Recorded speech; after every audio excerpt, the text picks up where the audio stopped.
Aujourd'hui, les changements s'accélèrent et il devient urgent d'éveiller les consciences. J'ai voulu interroger des personnalités qui vont vous faire découvrir des phénomènes troublants qui devraient stimuler votre curiosité et votre désir de suivre les chemins de l'inexploré. Bonjour à toutes, bonjour à tous, chers amis exploratrices, explorateurs, pour ce nouveau numéro des Chemins de l'inexploré. Vous connaissez tous le phénomène des EMI ou des NDE, les expériences de mort imminente, et il y a pourtant un phénomène très répandu dont on ne parle pas encore assez, qui se nomme les VSCD. VSCD, on va voir de quoi il s'agit. Nous accueillons aujourd'hui la spécialiste de ces états, de ces contacts avec un défunt, Evelyne Elsässer. Evelyne, merci d'avoir accepté cette invitation. Bonjour. Bonjour Philippe, merci pour votre invitation. Je suis ravie d'être ici. Merci, je suis très content aussi parce que ça va être l'occasion de rendre accessible enfin cette manière d'envisager le deuil, le rapport au défunt et peut-être les phénomènes de conscience. Alors vous êtes experte dans ce domaine, vous avez beaucoup travaillé sur les EMI, les expériences de mort imminente, les visions au moment du décès, depuis 30 ans, de nombreux articles, et vous œuvrez avec un projet de recherche d'envergure, avec des pointures scientifiques à la diffusion et à la connaissance de ces phénomènes. Et vous êtes donc l'auteur de ce livre qui vient de sortir, édition Exergue, Trait Daniel, Contact spontané avec un défunt, qui est un livre passionnant où on découvre les résultats de votre enquête. Résultat de cette enquête, après 1004, je crois, questionnaires que vous avez dépouillés, où il y a de très nombreux témoignages. Alors, sans plus tarder, parce que tout le monde est très curieux de savoir d'emblée, qu'est-ce que c'est VSCD? De quoi s'agit-il? Un VSCD est un vécu subjectif de contact avec un défunt. En fait, il s'agit de contacts apparemment initiés par les défunts à l'égard de leurs proches. Ce sont des contacts spontanés, sans aucune sollicitation de la part des personnes qui vivent ces expériences que nous appelons les récepteurs. Et ce sont des expériences directes, donc ça se passe entre le défunt et le récepteur, sans l'intervention d'un médium ou d'une technique ou d'une pratique pour solliciter un contact avec les défunts. Ce sont des contacts spontanés et directs. Alors, il y a plusieurs modalités dans ces contacts. Ça peut être bien sûr pendant la journée, ça peut être essentiellement par les sens, des voix, des parfums. Qu'est-ce qui est le plus représenté? C'est pendant le sommeil? À quel moment ça se passe le plus, ces contacts? Alors, les VSCD se manifestent par 4 des 5 sens, organes sensoriels. Il peut s'agir de VSCD visuels, donc d'apparition. C'est le type de contact qui est évidemment le plus impressionnant.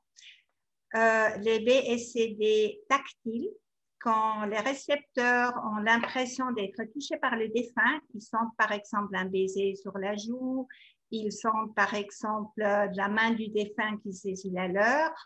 Et pendant des apparitions, il y a même certains récepteurs qui ont dit qu'ils ont pu, eux, toucher les défunts, par exemple les prendre dans leurs bras, et qu'ils ont senti une résistance ou une matière. Donc, nous avons énuméré les VSCD visuels, les VSCD tactiles, il y a les VSCD olfactifs. Quand les récepteurs sentent une odeur ou un parfum qui les fait immédiatement penser aux défunts concernés, à leurs proches décédés. Et il y a également les VSCD auditifs. Soit ils entendent un message télépathique, soit ils entendent le défunt comme moi je vous entends parler. Ça, c'est les 4 types de VSCD sensoriels qui sont complétés par les VSCD de ressenti d'une présence, c'est-à-dire les gens, ils sentent la présence du défunt, ils savent quand il arrive, ils savent quand il repart. C'est toujours très court, c'est quelques secondes, au maximum quelques minutes, donc ils savent quand le défunt arrive. Et sans le voir, ils savent où il se trouve dans l'espace. Ils disent par exemple, il y avait ma maman décédée qui se tenait à ma gauche. Je savais qu'elle était sur ma gauche, je n'ai pas pu la voir, mais je savais qu'elle était là et je savais quand elle est repartie. Et il y a aussi les VCD pendant le sommeil. Et là, les gens nous disent, ça n'avait rien à voir avec un rêve, c'est tout à fait différent, c'est beaucoup plus réel, plus impactant, plus cohérent et plus mémorable qu'un rêve. Donc ça, c'est les types de VCD les plus qu'on peut structurer comme ça par rapport au sens, mais évidemment, ces contacts présentent sous une multitude de formes et de situations. Nous avons fait un classement des expériences de nos 1004 participants et en premier, il y avait les VCD pendant le sommeil, mais il faut souligner que 52% ont été réveillés par le contact. Donc, une fois qu'ils étaient réveillés, ça s'est intégré dans l'un des 4 autres types de VCD. Soit ils ont vu le défunt, ils l'ont senti, ils ont senti d'être touchés ou ils les ont entendus. Alors, il y a quand même une question qui se pose, ces contacts, est-ce qu'ils ont lieu avec des personnes qui sont en deuil, qui sont dans une forme de détresse et dont on pourrait imaginer qu'ils attirent peut-être les défunts à eux? Est-ce que ça ne touche que ceux qui sont en deuil? Alors, la réponse est non, ça ne touche pas que les personnes en deuil. Dans notre enquête, 27% de nos sondés n'étaient plus en deuil ou n'ont jamais été en deuil. Soit ils étaient plus en deuil parce que le deuil s'est passé il y a des décennies ou parce qu'ils étaient enfants, quand le grand-père est décédé, qu'ils ont après perçu dans un contact. Soit aussi parce qu'il y a 12% qui ont perçu des défunts qu'ils ne connaissaient pas. Alors évidemment, on n'est pas en deuil d'un inconnu. Donc 27% n'étaient soit plus en deuil, soit n'ont jamais été en deuil du défunt perçu. Et pour les autres, il y a un peu tous les stades, on a posé des questions là-dessus, tous les stades d'intensité du deuil. Il y a ceux qui sont vraiment profondément en deuil, ceux qui ont déjà partiellement dépassé ou ceux qui sont en train de sortir de leur chagrin du deuil. Donc, l'enquête montre qu'on ne vit pas ces expériences quand on est effondré par la douleur, par le chagrin, par l'envie de revoir une dernière fois le proche décédé. Ce n'est pas dans ces circonstances-là que ces expériences se produisent. Et pour vivre ce genre d'expérience, est-ce que vous avez noté que les gens avaient une sensibilité particulière, j'allais dire peut-être des médiums ou des gens ouverts à la spiritualité, ouverts à la question de la survie de l'âme, ou est-ce que c'est monsieur tout le monde, monsieur et madame tout le monde? C'est complètement monsieur et madame tout le monde. On a découvert avec cette enquête que le fait d'être croyant, athée, agnostique ou quelle que soit la religion à laquelle on appartient n'a aucun impact sur la probabilité de vivre un tel contact ni sur la nature du contact. Donc, ce ne sont pas des expériences religieuses. Par contre, on a vu que les gens deviennent beaucoup plus spirituels après l'expérience, quelle qu'ait été leur conviction avant l'expérience. Et même les gens qui étaient sûrs qu'après la mort, c'est la fin et que rien ne se passe plus et qu'une fois que le corps est mort, ben, l'esprit ou la conscience également s'éteint. Même ces gens-là vivent des décédés, donc c'est vraiment, vraiment une surprise pour eux. Et après, bien sûr, ils changent leur point de vue. C'est justement le point que je voulais aborder et qui est peut-être l'un des points communs avec les expériences de mort imminente. Il y a un impact profond des VSCD. Vous parliez tout à l'heure, ça ne peut pas être un rêve. Pour beaucoup, c'est beaucoup plus puissant, beaucoup plus fort. Est-ce que vous avez, dans votre étude, montré qu'il y avait un impact durable et quel type d'impact laisse ce genre de contact avec un défunt? Alors, il y a très certainement un impact durable parce que nous avons reçu des témoignages. Donc, lorsque les gens ont rempli le questionnaire, c'est un questionnaire très, très détaillé de 200 questions. Quand ils l'ont rempli, ils nous ont dit à quel moment s'était passé le contact. C'était des fois il y a des décennies. Et pourtant, ils s'en souviennent comme si ça s'était passé hier. Donc, l'impact est très fort et il est aussi durable. Il y a essentiellement 2 types d'impact. C'est sur le processus de deuil. C'est extrêmement réconfortant. Ça les aide beaucoup à accepter l'absence physique définitive du proche décédé. Mais il y a aussi un impact très fort sur leur système de croyance. Par exemple, en ce qui concerne la peur de leur propre mort, est impacté fortement puisqu'il y a plus de 60% qui disent qu'ils n'ont plus du tout peur de mourir, ce qui est quand même un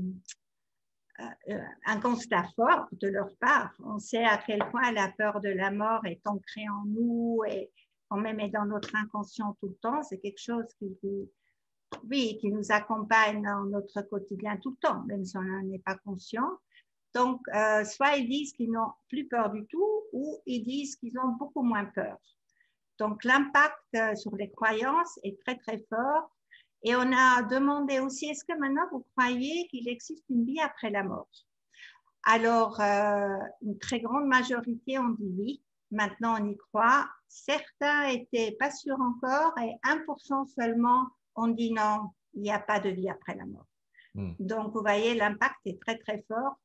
On a aussi demandé, est-ce que pour eux, ce contact était authentique ou peut-être juste une manifestation de leur deuil ou une hallucination ou un wishful thinking, comme on dit, quelque chose qu'ils aimeraient bien que ce soit vrai, mais ils ne sont pas complètement sûrs.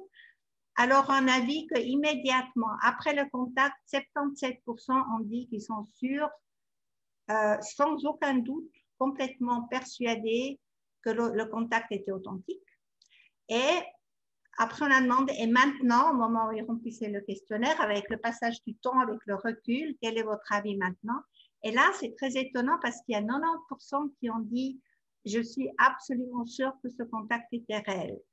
Donc, vous voyez, un BCD déclenche souvent une réflexion, une évolution spirituelle. Les gens ils commencent à lire, à se renseigner, à parler peut-être avec d'autres gens qui ont aussi eu ce type d'expérience. Et petit à petit, ce qui était une surprise pour eux devient une conviction tout à fait ancrée solidement dans leur système de croyance. Alors, est-ce qu'on peut dire que lorsqu'on entend une chanson que le défunt appréciait, quand on trouve telle ou telle couleur ou tel signe et qu'on interprète comme étant un contact, est-ce que ça, vous l'avez aussi classé comme étant, est-ce qu'on peut le considérer comme un cas de VSCD? Alors ça, je l'ai classé dans la catégorie des VSCD symboliques, qui prennent sens que par l'interprétation que le récepteur leur donne et qui souvent ne sont significatifs que pour lui. Parce que quand ils en parlent à leur entourage, les gens disent oui, bien sûr, tu es en deuil, alors ça t'a fait plaisir d'entendre cette chanson. Et personne ne les croit vraiment. Tandis que pour eux, oui, c'est un signe et pour eux, c'est vrai, c'est vraiment leur proche décédé qui a fait que cette chanson significative soit jouée à un moment important. C'est souvent des jours symboliques comme le jour de décès du défunt ou le jour anniversaire du défunt. Donc là, nous, on classe ça dans les BCD symboliques, mais il faut bien se rendre compte que seul le récepteur sait si pour lui c'est vrai et quel est l'impact et la signification pour lui. Là, c'est clair que ce n'est pas à nous de juger et de dire ça c'est un VCD réel et ça n'est pas un. Ça, évidemment, on ne le fait pas parce que les gens, ils savent eux-mêmes quel impact ça a sur leur vie, qu'est-ce que ça change, dans quelle mesure ça les aide, ça les réconforte. Et oui, ça les aide à avancer sur leur chemin du deuil. Oui, et d'ailleurs, il y a une phrase très belle dans votre livre où un de vos contacts, le professeur de sociologie, Alan Kelleher, qui vous avait adressé les lignes suivantes que je voulais lire justement pour toutes celles et tous ceux qui ont déjà eu cette impression de signe, mais qui n'ont de signification que pour eux-mêmes. Et cette phrase est très importante pour ceux qui nous écoutent. On peut attribuer une signification à n'importe quel événement. La ligne entre l'auto-illusion et une signification personnelle est étroite, bien sûr, mais ne laissez jamais les autres en décider pour vous. Voilà. Vous seul savez qui vous aime, et certaines lettres d'amour sont et seront toujours un code secret. Certains messages ne sont destinés qu'à vous, même dans la mort. Et ça, je tenais aussi à le rappeler parce que ça donne à tous ceux qui nous écoutent peut-être aussi l'envie de se dire mais oui, moi ça m'est arrivé, mais j'ai pas osé le raconter parce que c'était peut-être le hasard ou ça n'a de signification que pour moi. Oui, j'aime beaucoup cette phrase, c'est pour ça que je l'ai mis. C'est pas dans le dernier livre que je l'ai mis, c'est dans celui d'avant, quand les défunts viennent à nous. J'aime beaucoup cette idée que, et je dis souvent aux gens, parce que j'ai beaucoup de gens qui m'écrivent et qui me racontent leur VSCD, qui me demandent est-ce que vous pensez que c'était un VSCD? Et je dis très souvent, vous seul savez. Vous seul savez, parce que c'était destiné à vous et à vous seul. Bien sûr, nous, on reconnaît les caractéristiques. Pour nous, c'est évident, oui, ça, c'était un VSCD ou ça, plutôt pas. Mais je laisse toujours les gens juger eux-mêmes de leur expérience parce qu'eux seuls ou elles seules savent. Alors, bien sûr, il y a des VSCD qui m'ont semblé, j'allais dire, tout à fait euh, recevables, comme pendant le sommeil. Mais alors, il y a des moments qui m'ont étonné, c'est lorsque ces défunts se manifestent par des biais technologiques, téléphone ou ordinateur. Est-ce que vous avez d'abord une proportion et puis quelques anecdotes à nous raconter par rapport à ça? Alors, on a énormément de ces cas parce que vous savez, au début du questionnaire, avant de commencer à poser des questions systématiquement, on leur a dit, expliquez-nous avec vos propres mots votre expérience. Donc là, on a plus de 1000, enfin 1004 descriptions de VCD. Et là, j'étais étonnée de voir qu'il y avait énormément de témoignages, de contacts qui se sont passés par le smartphone, par la télévision qui s'éteint, qui s'allume toute seule, qui clignote. Et puis, le téléphone fixe, ça n'est presque plus. Pourtant, avant, c'était souvent, on entendait des témoignages où ils ont décroché le téléphone sonnait. Donc, il y avait cet aspect concret, le téléphone sonnait. Et ils décrochaient et ils avaient un défunt en ligne qui leur parlait ou même ils pouvaient avoir une conversation. Ça, il y en a moins maintenant. Enfin, ça peut aussi sous forme, évidemment, avec un attel ou un smartphone. Donc ça, on a pas mal de témoignages. Alors, très courants sont les photos qui apparaissent, les photos du défunt, qui n'ont jamais été prises, par exemple. Ou aussi des appels dans un appareil sans karting. Ça, c'est intéressant aussi.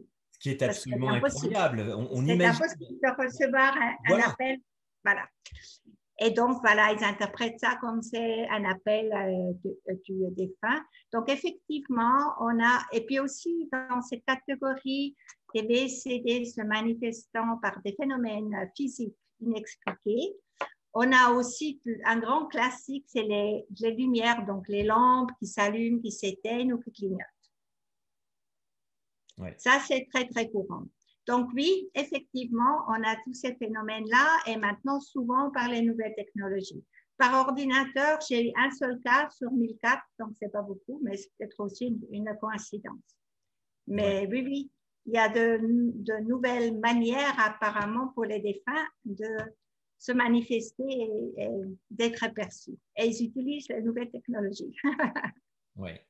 Alors, ce que j'ai aussi beaucoup apprécié dans votre ouvrage, et c'est d'ailleurs signalé dès le début par la très belle préface du docteur Christophe Fauré, c'est qu'il n'y a pas, vous n'apportez pas de conclusion. Vous dites pas, voilà, ce livre, c'est la preuve qu'il y a une survie de l'âme ou qu'il y a une vie après la mort. Non. Cela dit, quand on lit tout ça, on a envie de conclure à la survie de l'âme et au fait que ce soit bien les défunts qui nous contactent. J'oserais donc vous poser cette question, est-ce que vous allez jusqu'à le dire? Disons, vous voyez, je le dis aussi dans l'introduction. Nous, on a fait un projet de recherche. D'ailleurs, j'aimerais juste aussi nommer mes collègues. Donc, on a fait cette enquête avec le professeur Chris Rowe de l'Université de Northampton en Angleterre et son collègue, le docteur Callum Cooper, et avec David Lorimer du Scientific and Medical Network. Donc, nous sommes 4. Notre objectif était très clair. Nous avons décidé d'étudier la phénoménologie des VCD et l'impact sur les récepteurs. Et nous avons dit, dès le départ, nous n'allons pas essayer d'en extraire des renseignements ou des informations ou des analyses sur une éventuelle survie de la conscience. Ce n'est pas ça le propos de notre projet de recherche. Par contre, nous avons évidemment demandé à nos sondés, est-ce que vous pensez que c'est authentique? Est-ce que vous croyez qu'il y a une vie après la mort? Donc, je crois que je vais m'en tenir là, même si moi, évidemment, j'ai mon point de vue, ce qui est évident. Mais là, je vous présente une enquête scientifique, un travail scientifique. Donc, ce n'est pas à nous de vous donner notre propre point de vue, même s'il est évidemment bien arrêté. Ouais. Par contre, ce qui nous intéresse, nous, c'est l'expérience des gens, c'est le vécu des gens. Qu'est-ce que ça a changé dans leur vie? En quoi c'était bénéfique pour eux? Et puis, est-ce qu'eux, ils ont changé leur système de croyance? C'est ça qui nous intéresse. Oui, oui, oui. Et ce qui peut être aussi intéressant, c'est des informations sur l'endroit ou la dimension d'où viennent ces défunts? Est-ce que ceux qui ont vécu ces expériences ont eu des messages précis sur ce que deviennent les défunts? On aimerait bien tout savoir qu'est-ce qui se passe après la mort, mais je dois vous décevoir, on ne reçoit pratiquement pas d'informations sur leur nouvelle forme d'existence ni la dimension dans laquelle ils se trouvent. Par contre, il y a une grande majorité, plus de 80%, qui ont perçu un message individualisé de leur proche décédé. Et très, très souvent, ils disent tous « je suis vivant ». Et ça, c'est l'information la plus importante. Je suis en vie. Après, ils disent « je vais bien ». Ne t'inquiète pas pour moi. Tout va bien pour moi. Je suis là avec toi. Je vais t'accompagner dans cette période difficile du deuil. Je suis à tes côtés. Je vois toujours ce qui se passe dans la famille. Je vais vous aider autant que je peux et je suis avec vous. Donc voilà, des infos. Et nous avons même demandé quel était l'état d'esprit du défunt, à votre avis. Qu'est-ce que vous avez perçu? Et une très grande majorité, ils disaient le défunt était calme, il était paisible, il était serein, il était heureux, il était compatissant, il avait très envie de m'aider. Et un petit pourcentage disent qu'il était angoissé, il était perdu, il avait peur ou il avait besoin d'aide. Mais un très petit pourcentage. Donc, les récepteurs, ils perçoivent l'état d'esprit du défunt, mais on n'obtient aucune information sur leur nouvelle forme d'existence. Alors, il y a très peu de temps, j'avais reçu une médium qui disait que au moment de l'autre côté, on va dire ça comme ça, les défunts perdaient tout souvenir de leur passage terrestre. Et ce passage dans l'émission précédente m'avait un peu surpris parce que du coup, comment peuvent-ils se manifester et dire ben voilà, je sais que tu as été ma fille ou mon fils ou qu'on se connaît. Qu'est-ce que vous en pensez sur cette identité de l'entité qui contacte? Alors, pour moi, les résultats de notre enquête disent vraiment le contraire. Ils disent que le défunt, il est complètement lui-même avec son identité, son histoire, sa biographie. Il s'adresse à ses proches d'une manière quasi normale, comme il le faisait de son vivant. Tout ça laisse à penser qu'ils ont gardé leur identité, leur personnalité et leur histoire. Et puis, vous savez, il y a des contacts avec des personnes qui sont décédées il y a 20 ans, il y a 30 ans, il y a 40 ans. Et donc, il ne semble pas du tout qu'ils perdent leur identité avec le passage du temps, tout en sachant qu'apparemment, si on croit les expérienceurs donc de NDE, de EMI, et si on regarde un peu ce qui se passe en physique quantique, dans cette autre dimension, le temps n'existe pas. Donc, ce soit que le décès remonte à 30 ans ou à 2 jours n'a pas d'importance. Oui, ça c'est important de le mentionner parce que ça a pu créer quelques questionnements de la part de ceux qui étaient dans le processus de deuil en disant mais finalement c'est terrible, on va perdre notre identité, on va se dissoudre dans le grand tout ou je ne sais quoi. Donc ça c'est important de ce qui ressort de l'enquête. C'est pas du tout ce que notre enquête nous montre, pas du tout. Et alors aussi quelque chose d'intéressant, c'est qu'il est parfois, ces contacts peuvent survenir pour prévenir de quelque chose qui va se passer, comme si de l'autre côté, ils avaient une connaissance du futur, vous l'avez dit, si le temps n'existe pas. Est-ce que vous avez quelques anecdotes de ce point de vue-là? Ça, c'est passionnant. Alors, nous avons une catégorie de VCD qui nous intéresse tout particulièrement, enfin de témoignages. Ce sont des VCD lors desquels les gens ont perçu une information qui leur était préalablement inconnue. Et on a un bon nombre de ces cas-là qui, pour nous, est passionnant parce qu'il y a vraiment un caractère probant à ces expériences-là. D'ailleurs, vous savez, on collabore avec des équipes d'autres universités, d'autres pays. Et une des équipes est en train d'analyser et puis va publier un article sur cet aspect des VCD où il y a une information qui était inconnue au récepteur était révélée pendant le VCD. Alors, effectivement, une partie de ces contacts-là, il y avait des informations sur le futur. Par exemple, très courant dans ce type d'information, c'est l'annonce du décès d'un proche. Donc, les gens, ils apprennent pendant le VCD qu'un proche va mourir bientôt. Et souvent, ils savent qui va mourir aussi. Donc, voilà, ça, c'est un type d'information qui leur était inconnue. Mais il y a aussi les cas où ils apprennent que quelqu'un est enceinte. Et la future maman ne le sait pas encore. Donc, si vous voulez, il y a un peu les deux aspects. il y a les annonces de mort et puis des annonces de vie. Il y a également des annonces ou des informations qu'ils obtiennent tout à fait pratiques, comme par exemple, ils cherchent un document pour les funérailles, un livret de famille, etc. Ils ne trouvent pas, ils sont stressés, le proche vient de décéder, il y a toutes ces démarches à faire et ils ne trouvent pas les documents dont ils ont besoin, donc ils obtiennent l'information et ils sont évidemment reconnaissants. Ou aussi, par exemple, des choses très concrètes comme une assurance vie qui a été contractée et dont personne n'était au courant. Donc, c'était important pour la famille.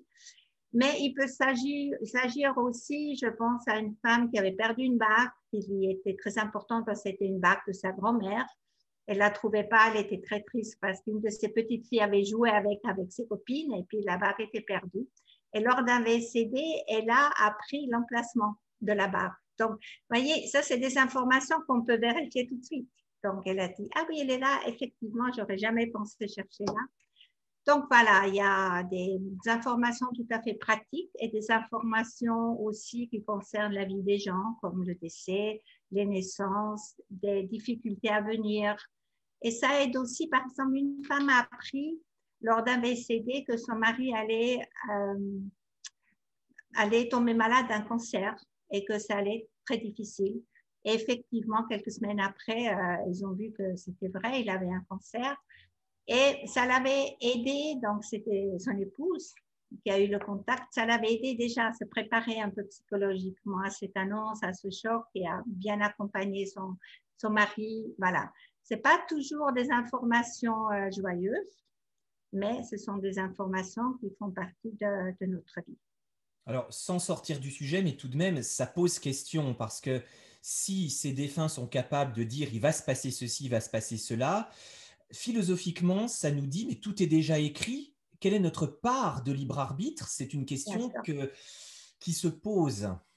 Bien sûr, évidemment, c'est une question qui se pose, c'est vrai. Mais si on se réfère de nouveau à la physique quantique, on peut se dire aussi il y a des réalités parallèles. Il y a un événement qui peut se passer comme il peut ne pas se passer. Tout dépend de mes actions et de mes décisions propres. Maintenant, si c'est l'annonce du grand-père qui va décéder bientôt, ça, je pense, c'était sûrement dans sa destinée à lui et vous n'allez pas impacter le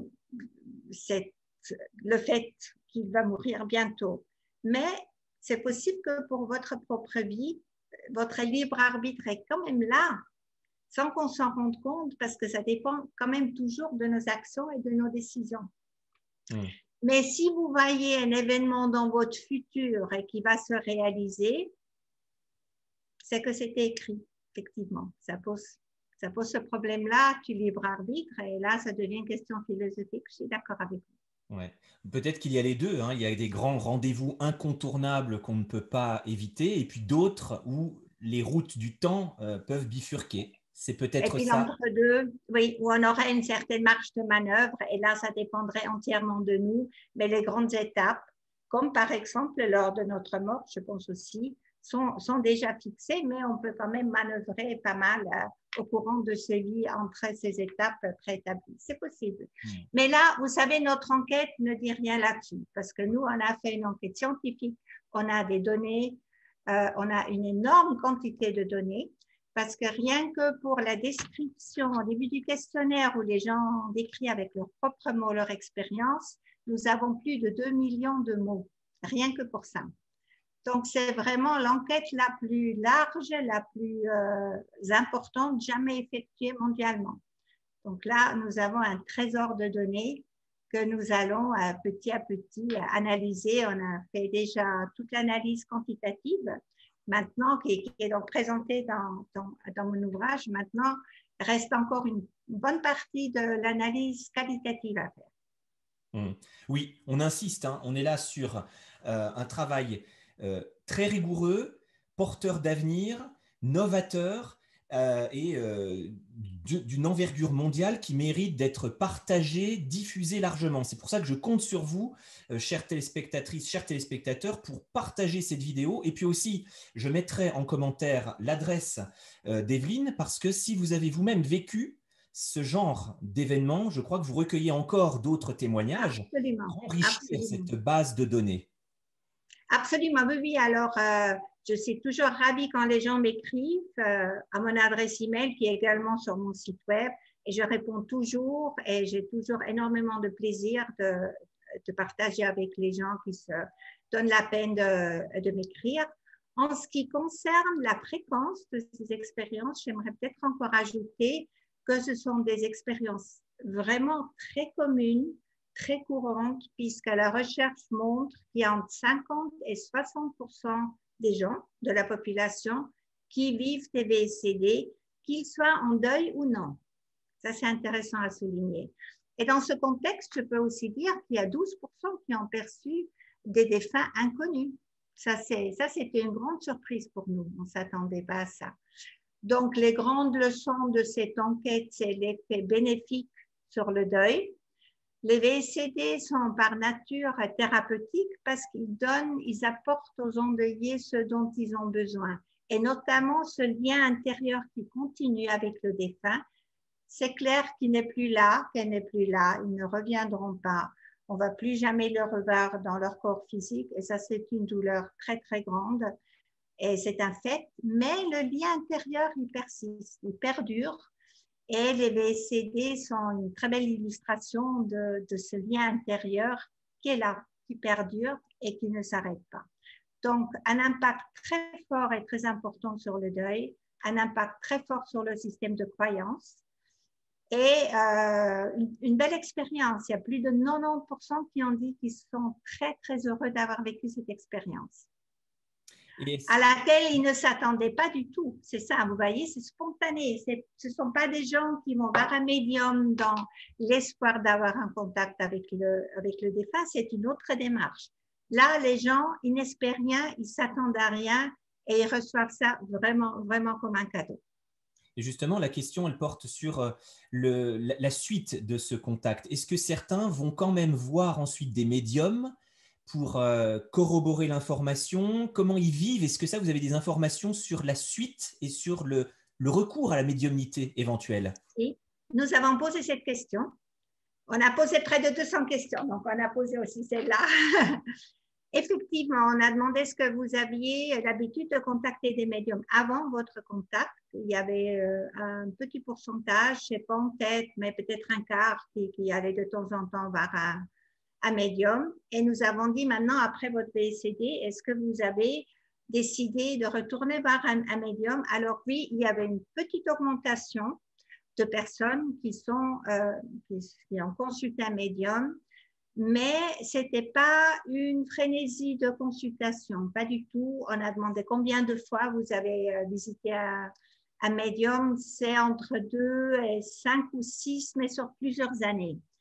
Et certains nous ont dit, vous savez, c'est vrai, je suis allée voir un médium et à un moment donné, j'ai compris qu'en fait, mon défunt, il a son propre chemin à parcourir maintenant. Comme moi aussi, je dois apprendre à vivre sans lui et continuer à vivre ma vie sans lui ou sans elle. Donc, ils ont dit non, finalement, avec ce contact spontané, j'ai reçu tout ce dont j'avais besoin. J'ai reçu l'assurance que la personne est en vie, qu'elle va bien et qu'elle est à mes côtés. Donc, je n'ai plus besoin de consulter des médiums. Oui, très important aussi. C'est un livre qui parle beaucoup du travail de deuil et comme vous l'avez dit tout à l'heure, il y a quelque chose qui est irrémédiable, c'est la perte physique, mais il y a ce lien qui perdure et le fait aussi que nous nous retrouverons. C'est aussi ce qui est dit. C'est ça, bien sûr, qui est tellement, tellement réconfortant. J'ai le cas en tête d'une femme, une mère, elle avait plusieurs enfants, qui a perdu son mari. Et elle était tellement inconsolable qu'elle avait décidé de se suicider. Malgré le fait qu'elle avait des enfants encore en bas âge, elle ne supportait pas de vivre sans son mari. Et là, elle a eu un contact avec lui. Et puis elle a dit, alors ça m'a fait comprendre que je vais le retrouver, mais plus tard. Et que j'ai encore des choses à faire sur cette terre, notamment élever mes enfants. Et maintenant, il est hors de question que je me suicide. Je vais le retrouver, mais pas encore. Mais maintenant, je suis tranquille parce que je sais que cette réunification se fera.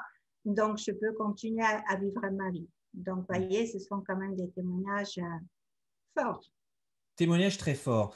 Et évidemment, sans apporter de conclusion, parce que la recherche, l'investigation, c'est encore en cours.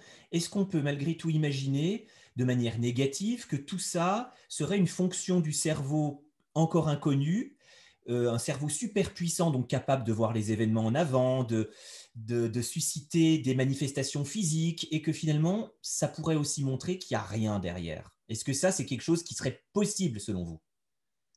Moi, je pense que c'est plutôt le cerveau qui nous empêche de percevoir des choses. Et là, je dis ça parce que quand vous prenez le cas des NDE, c'est quand les personnes sont en état de mort clinique et leur cerveau ne fonctionne plus, c'est là qu'ils vivent ces expériences extrêmement impactantes que sont les expériences de mort imminente. Je ne pense pas du tout que c'est quelque chose à voir avec les fonctionnalités ou la puissance du cerveau, que si notre cerveau était beaucoup plus puissant, on aurait plus de perceptions et là, on se rendrait compte que ces perceptions sont fausses. Non, moi, je ne vois aucun lien avec ça. Bien sûr, tant qu'on est dans un corps, les perceptions sont filtrées par le cerveau. Mais c'est justement l'idée, c'est que la conscience est indépendante du cerveau. Tant qu'on est en vie, ça passe par le cerveau. Mais quand on n'est plus en vie, la conscience continue. C'est ça l'hypothèse. Et pourtant, on n'a plus de cerveau qui fonctionne. Ouais. Mais c'est une hypothèse, on est d'accord. Une hypothèse, oui. Alors, c'est pour ça que je vous ai posé la question, pour aussi me faire l'avocat du diable et me dire, après tout, on peut se dire, et ça me semble très important parce que là, plus on avance dans l'émission, plus on se rend compte que même sans la conclusion, il y a quand même des indices qui sont réconfortants et qui feraient du bien. Est-ce que c'est la même conclusion à laquelle vous êtes arrivé en étudiant les expériences de mort imminente? Est-ce que vous avez pu trouver des choses concernant ces expériences? Écoutez, j'ai trouvé énormément de parallèles. D'ailleurs, dans mon livre, Quand les défunts viennent à nous, j'ai consacré un chapitre à établir des parallèles entre les NDE, les visions au moment du décès, les VCD et ce que les médiums nous disent. Et j'ai trouvé énormément de parallèles et de similitudes. Donc, toutes ces expériences, elles sont en quelque sorte interconnectées. C'est comme si elles provenaient toutes de la même source et se manifestent sous des formes différentes selon dans quelle situation de vie nous sommes. Par exemple, quand nous sommes au seuil de la mort pendant une NDE, on reçoit non seulement le réconfort, mais l'information dont on a besoin. Et j'insiste beaucoup sur ce terme d'information.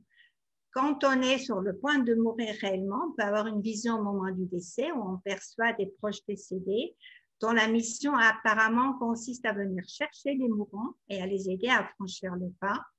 Pendant un VCD, on reçoit l'information que le défunt est toujours en vie et qu'il va bien et qu'il est à nos côtés. Et bien sûr, les médiums qui ont cette sensibilité et ces capacités établissent le contact et fonctionnent comme un channel, comme un canal entre les défunts et nous. Donc oui, il y a énormément de parallèles. Et vous savez, les VCD, c'est beaucoup plus qu'une simple perception. Ce qui est important, ce sont les émotions ressenties de la part du défunt, qui transmet son amour, sa sollicitude, son envie de nous appuyer, de nous aider dans cette période difficile, mais aussi évidemment des émotions ressenties par le récepteur, parce que ce sont des expériences extrêmement émouvantes et très, très belles, mais aussi l'information. Et l'information, ça me semble vraiment très, très important de souligner que c'est beaucoup, beaucoup plus qu'une perception, qu'il s'agit d'émotions et d'informations. Là, on voit se dessiner effectivement des passerelles. Et à la fin du livre, on a l'impression, et c'est même plus qu'une impression, que le travail, bien sûr, va continuer. Quelle est la prochaine étape, Evelyne, dans vos recherches? Alors, nous venons de commencer la deuxième phase de notre projet de recherche avec la même équipe, donc le professeur Chris Rowe, le docteur Callum Cooper, David Lorimer et moi, on est les 4, et on travaille, comme j'ai dit, aussi avec d'autres équipes. Là, on va d'un côté répéter l'enquête dans d'autres pays en utilisant le même questionnaire pour pouvoir comparer les données, bien sûr. Donc, d'un côté, nous allons élargir notre base de données et de l'autre côté, nous allons aussi analyser, faire des analyses analytiques des données que nous avons déjà et puis les nouvelles données que nous allons collecter. Et puis, il y a d'autres choses aussi dont je ne peux pas encore parler, mais on a un cahier de charges déjà bien rempli. On sait exactement ce qu'on va faire pendant cette deuxième phase qui va durer 3 ans. D'accord. Et là, au terme de ces 3 ans, nous aurons le plaisir d'avoir un nouveau livre sur cette question. Certainement. Est-ce que vous pensez arriver à une conclusion scientifique prouvant l'existence d'une conscience extra-neuronale? Vous savez, il y a énormément de chercheurs qui travaillent maintenant sur la survie de la conscience. Et c'est magnifique de voir, ça vient de toutes les disciplines, ça vient de tous les pays. Il y a énormément d'efforts, énormément d'intérêt, la physique quantique aussi, mais pas seulement. Donc, il y a tout un mouvement qui est là maintenant en train de travailler sur la question de la conscience. Et on voit bien que l'ancien paradigme matérialiste comme quoi tout se passe dans le cerveau et quand le cerveau est défaillant ou n'existe plus parce que la personne est décédée, qu'il n'y a plus rien. On voit bien que ça ne tient pas. Il y a trop d'expériences. Il y a aussi d'autres types d'expériences qui se produisent qu'on ne peut pas expliquer avec la science matérialiste. Donc, oui, il y a tout un mouvement qui est de plus en plus grand. C'est aussi notamment les jeunes qui s'intéressent beaucoup à ces questions. Est-ce que nous allons pouvoir trouver la survie de la conscience dans un futur proche? Je ne le sais pas, mais je l'espère. Ça, c'est sûr. Oui, oui.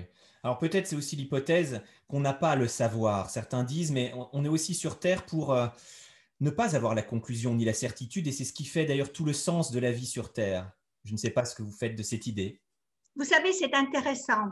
Dans nos témoignages, on a pas mal de gens qui disent « J'avais l'impression que le défunt n'avait pas le droit de m'en dire plus. » Comme si tant qu'on est incarné, on ne doit pas avoir toute la connaissance. Et c'est d'ailleurs ce que disent les gens qui ont vécu une NDE. Ils disent « Dans cet état modifié de conscience dans lequel j'étais pendant ma NDE, j'avais accès à la connaissance absolue, je comprenais tout, le sens de la vie, de la mort, ce qui s'est passé jusqu'à maintenant, ce qui va se passer dans le futur. Ils avaient toute l'information, mais ils disent quand je suis revenue dans mon corps, j'avais la réminiscence, je savais que je savais, mais je ne savais plus le contenu de ce savoir. Donc, ça rejoint ce que les récepteurs nous disent. Ils disent j'avais l'impression que le défunt, il n'avait pas le droit de me dire plus que ce qu'il a pu me communiquer. Comme un système de protection, en fait. Mais on ne sait pas. Vous savez, je ne fais jamais des spéculations sur la vie après la mort parce que j'en sais rien. Ouais. Disons, j'en sais rien vraiment. J'ai mes idées. On se fait un puzzle avec ce qu'on entend, ce que les gens nous disent, que nous vivons nous-mêmes aussi. Et comme ça, on se construit une image. Mais est-ce que c'est la bonne image? Je ne sais pas. Est-ce que vraiment, avec notre esprit d'être humain, on a la capacité de comprendre? Je pense plutôt que non. Je pense que dans cet état de conscience qui est le nôtre, il nous est impossible de comprendre à l'après-vie. Mais ça, c'est mon point de vue personnel. Par contre, on peut apporter des connaissances, c'est ça que nous faisons. On peut faire la recherche, on peut collecter des données, on peut les analyser, on peut parler avec les gens. Et tout ça, ça apporte à cette recherche sur la conscience. Plus on a d'informations et de travaux de recherche scientifiques bien faits, sérieux, rigoureux, plus on avance, mais est-ce qu'un jour on saura tout? Je ne sais pas. Alors, j'aurais une question subsidiaire qui sort peut-être du sujet, mais comme vous avez travaillé sur toutes ces thématiques, est-ce que vous avez pu avoir des informations sur la réalité de la réincarnation? Alors, à nouveau, il y a beaucoup, déjà, il y a eu des travaux super bien faits, très intéressants, comme de Jan Stevenson, par exemple, qui tendent vraiment vers cette idée de réincarnation. Je pense qu'on ne peut pas le savoir. Je pense, en tout cas, notre enquête ne nous permet pas que la réincarnation est une réalité, parce que déjà, ce n'est pas ça que nous avons examiné. Donc, cette enquête, elle porte sur le VSD spontané, c'est tout. Parce qu'il fallait évidemment être tout à fait rigoureux avec nos questions. On parle de ce phénomène-là et pas d'autre chose. Donc, cette enquête ne nous permet pas du tout de répondre à ces questions. Donc, je ne sais pas. Oui. Mais par exemple, il n'y a pas eu d'information de la part des défunts là-dessus? Non, les défunts, ce qu'ils disent, je suis en vie, j'ai survécu à la mort de mon corps. C'est ça qu'ils disent. Mais ça ne signifie pas forcément qu'ils vont revenir dans un autre corps. Peut-être qu'ils continuent à exister dans une autre dimension sans revenir dans un corps. C'est une possibilité. Donc, on n'a pas d'informations de la part des défunts là-dessus. En tout cas, c'est passionnant parce que je crois qu'on a là un livre, une enquête définitivement révolutionnaire, hein, j'insiste. C'est une enquête vraiment très, très sérieuse menée par une équipe que vous avez d'ailleurs mentionnée. Et on sort peut-être des impressions subjectives, des on-dit ou de quelques témoignages épars. Là, on commence à avoir un faisceau probant d'indices, de preuves, d'enquêtes qui nous conduisent à imaginer que peut-être effectivement la conscience survit à notre mort physique. Et ça, c'est un message d'importance. Autre message aussi, c'est que les défunts sont avec nous. Hein, il y a pas mal de témoignages qui disent qu'ils peuvent même intervenir à certains moments, au moment où on ne s'y attend pas, hein, ces contacts. Là, on terminera là-dessus. Est-ce que ce sont un peu nos anges gardiens, alors, nos défunts? Alors, vraiment, tout porte à le croire parce que pendant les VSCD de protection, et là, on a des témoignages magnifiques, magnifiques que je reproduis dans mon livre où un accident de voiture a pu être évité, où un enfant qui était en danger a pu être sauvé. Enfin, on a une multitude de cas parmi ces 1004 témoignages. Vraiment, on en a beaucoup qui laissent à penser que les défunts, ils veillent sur nous et ils interviennent quand nous sommes en danger imminent, ou quand nous sommes en deuil et que nous avons besoin de réconfort et de la certitude aussi que nos proches défunts sont en vie et qu'ils vont bien. Je crois qu'on pourra terminer sur ces mots d'espérance qu'on a eus depuis le début de l'entretien. Immense merci à vous, Evelyne Elsässer, pour ce livre. Je rappelle, Contact spontané avec un défunt, une enquête scientifique atteste la réalité des VSCD. On dit bien la réalité, on ne dit pas encore ce que c'est, mais on a compris en filigrane de quoi il retournait. Et on espère vous retrouver prochainement, dans les années qui viennent, pour encore de nouveaux faisceaux d'indices et augmenter cette compréhension de la complexité du monde qui nous entoure, de ses multiples dimensions et peut-être de notre incapacité à tout saisir, certainement. Mais un grand, grand merci à vous et merci à tous ceux, toutes celles qui nous suivent, qui soutiennent la chaîne. Vous pouvez encore le faire, bien sûr, c'est important parce que c'est comme ça qu'on va pouvoir changer, vous l'avez dit à un moment donné, de paradigme, sortir du tout matérialisme pour aller vers un monde plus spirituel, mais les pieds sur terre et très ancré, en utilisant aussi la raison. L'équilibre entre science et spiritualité, c'est aussi, je crois, ce qui vous anime, Evelyne. Absolument. Merci infiniment, Philippe, pour cet entretien. Merci à vous. À très bientôt. À bientôt. Merci.